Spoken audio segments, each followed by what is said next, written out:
Jesús, misericordioso. Con la fuerza del Espíritu Santo. Lectura del Santo Evangelio según San Mateo. Gloria a ti, Señor. En aquel tiempo Jesús estaba hablando a la muchedumbre cuando su madre y sus parientes se acercaron y trataban de hablar con él.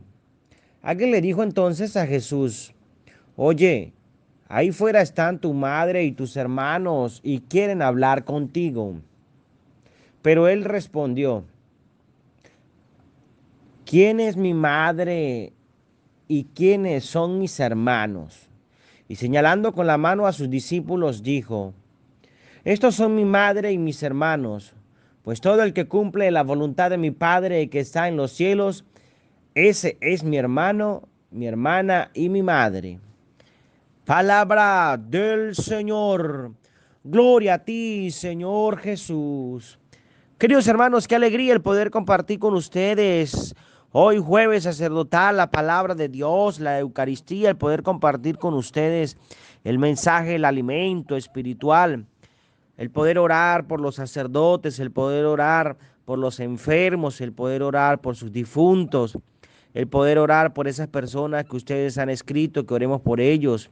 Sientan que estamos orando por ustedes, especialmente por esas intenciones que nos han puesto en los mensajes, que pidamos por ustedes, por sus familiares, por sus difuntos, para que el Señor le pueda dar el descanso eterno, para que le alivie sus dolores, sus penas, sus tristezas, sus llantos, su desesperación.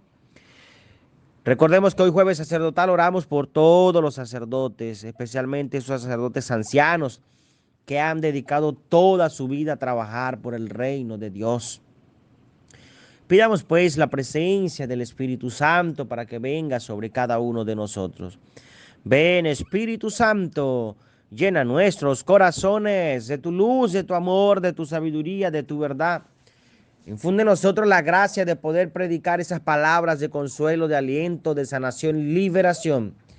Amado Jesús, nos encontramos cada día postrados ante tus pies para alabarte y glorificarte, para darte gloria y majestad, porque tú eres el Rey de Reyes y Señor de Señores. Confiamos en que tú sanas, en que tú liberas, expulsa toda clase de demonio, en que tú vienes al mundo para darnos a cada uno de nosotros tu gracia santificante, sanadora, liberadora. Que la palabra de Dios nos ilumine, que la palabra de Dios nos pueda transformar, Señor. Seguimos confiando en que tú nos vas a sanar y nos vas a liberar. Hoy la palabra de Dios, mis amados hermanos, busquemos la Biblia. La vamos a abrir en el Evangelio de Mateo, capítulo 12, versículo del 45 al 50. Y pare la oreja a ver qué nos quiere decir el Señor hoy en su palabra.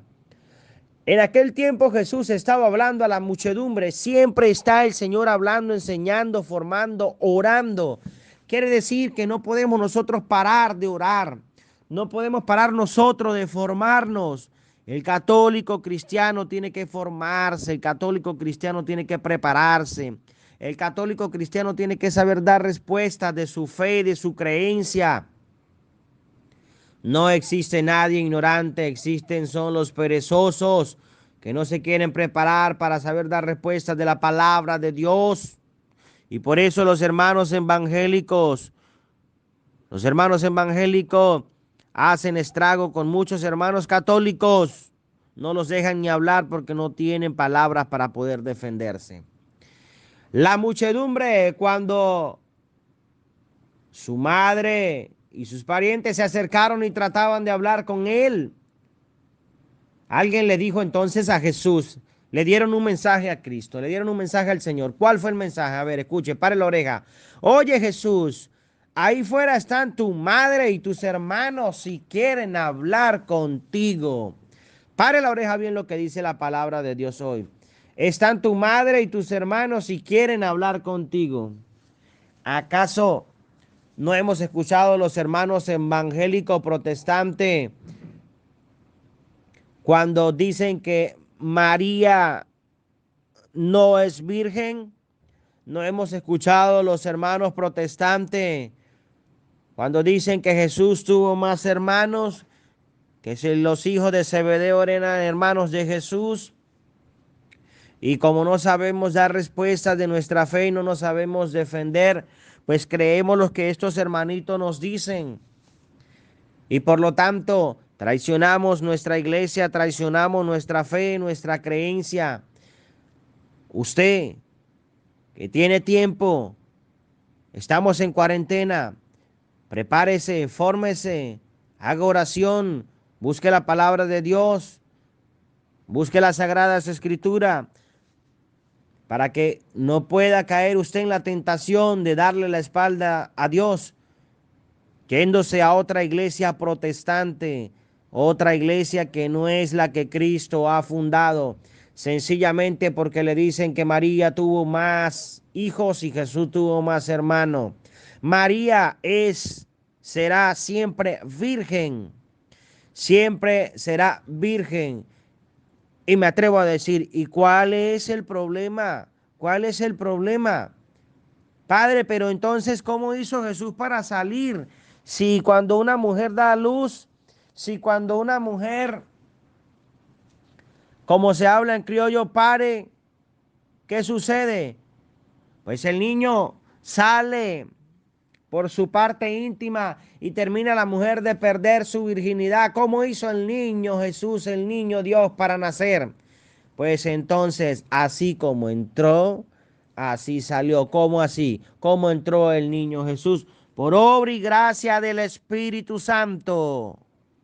Y no nos compliquemos la vida, no nos enrollemos la vida. Nos tiene que importar es que María es la madre de Dios, la madre de Jesús, que Jesús se encarnó en ella, en su vientre, que ella fue el primer sagrario y que María es nuestra madre y que la debemos respetar. Eso es lo que nos tiene que importar. ¿O acaso a usted le gustaría que le insultaran a su mamá? ¿A usted le gustaría que agarraran una imagen, una foto de su mamá y se la rompieran o se la quemaran y se la tiraran a los pies? Pues no. Los hermanos evangélicos protestantes en muchas ocasiones, en muchos lugares, han tratado a María, nuestra madre, de esa manera. La Virgen, sus imágenes las han partido porque llegan a decir que son imágenes de yeso. ¿Por qué? Porque nosotros no sabemos dar respuestas de nuestra fe. Hoy estamos hablando del Evangelio de Mateo capítulo 12, pero si hacemos una referencia, si hacemos una hilación con el Evangelio de Marcos 3:31, ¿qué nos va a decir? ¿Quiénes son mi madre y mis hermanos? ¿Quiénes son? Todos aquellos que hacen la voluntad. Todos aquellos que hacen la voluntad. ¿De quién? De mi Padre que está en los cielos. ¿Estamos nosotros realmente haciendo la voluntad del Padre, cumpliendo los preceptos? No somos capaces ni de ayudarnos los unos a los otros. Ahora vamos a ser capaces de hacer la voluntad, de hacer el bien, de ayudar al necesitado. Vamos a ser capaces nosotros de aceptar al hermano, al que nos ha golpeado. ¿Acaso no dice la palabra, el que te golpee la mejilla, colócale la otra? ¿Qué es lo más que hacemos nosotros? Enfurecernos, agarrarnos a piñas, golpearnos. Pues esa no es la voluntad de Dios. La voluntad es que hagamos el bien. Mis amados hermanos, la palabra de Dios hoy nos está iluminando grandemente a creer en Cristo, a creer en Dios, a que no creamos en esos falsos profetas. Pero Jesús le respondió al que le decía, ¿quién es mi madre y quiénes son mis hermanos? Y señalando con la mano a sus discípulos, dijo, estos son mi madre y mis hermanos, los que estaban con él, los que les estaban acompañando. Escuche, pare la oreja, pues todo el que cumple la voluntad de mi Padre. ¿Cuál es la voluntad que usted está cumpliendo? ¿Cuál es la voluntad que usted está haciendo? Bueno, Padre, yo soy refunfuñón, refunfuñona, regañona, yo soy un limón, una cibatería, yo esto, yo aquello. Son comentarios que escuchamos acá en Venezuela. Pero usted está cumpliendo la voluntad de Dios. No, yo no voy a la iglesia, yo vivo en concubinato, yo me he casado como 3 veces y no tengo suerte con el esposo, con el marido. Y no, yo ya no creo en eso, yo no. Entonces, ¿cómo usted puede decir que no está en la iglesia? ¿Cómo puede decir que usted ahora es evangélica, que usted es evangélico? ¿Cómo usted puede llegar a decir eso? No, porque no está cumpliendo, no lo está haciendo. Que está en los cielos, ese es mi hermano y mi hermana y mi madre. ¿Qué tiene que hacer usted entonces para ser hermano de Jesús, hijo de María? Cumplir la voluntad del Padre, cumplir la voluntad del Padre. De tal manera que no nos confundamos nosotros, de tal manera que no nos angustiemos. Mejor preocupémonos y ocupémonos de hacer lo que Cristo nos manda en su palabra, de lo que Cristo todos los días nos está hablando en su palabra. Si no, estamos mal. Seguimos pidiendo a nuestro Señor Jesucristo por el fin del COVID-19 para que termine esta pandemia, para que podamos volver a la normalidad, poder abrir nuestros templos, poder encontrarnos como una sola familia. Oramos por todas esas intenciones que ustedes han colocado, han escrito, esas plegarias. En el principio del Evangelio se las hemos colocado en una lámina. Estamos orando por sus difuntos, estamos haciendo oración por el alma para que descansen en paz, por sus familiares difuntos. Estamos orando por sus familiares enfermos también y por ustedes. Estamos en oración, estamos celebrando la Eucaristía por esas misas gregorianas que nos han pedido. Sintamos la protección que viene de lo alto, que viene de Dios. Sintamos que el Señor nos ama. Y no perdamos el hilo, no perdamos el hilo de la palabra de Dios. Hay que orar, hay que formarse. Hay que orar, hay que formarse. Hay que orar y hay que formarse, mis amados hermanos. No nos cansaremos los sacerdotes de predicar la palabra de Dios. No nos cansaremos de predicar, de decir la verdad. No nos cansaremos de hablar de Cristo. Hablar de Cristo. Esos difuntos que hoy nos han pedido que oremos por ellos. Estamos orando hoy por Pedro Enrique Araujo Ortega, para que el Señor le conceda el descanso eterno, por todos esos difuntos que nos han pedido que oremos. Y hagamos eco de la palabra de Dios, que nos pueda transformar, que nos pueda alimentar. Que Mamita María, nuestra madre, que hoy aparece en el Evangelio como nuestra madre, haciendo la voluntad, sigue intercediendo ante su Hijo por cada uno de nosotros. Nos preparamos pues para recibir la bendición. El Señor esté con todos ustedes. Con tu espíritu reciban la bendición que es Padre, Hijo, Espíritu Santo.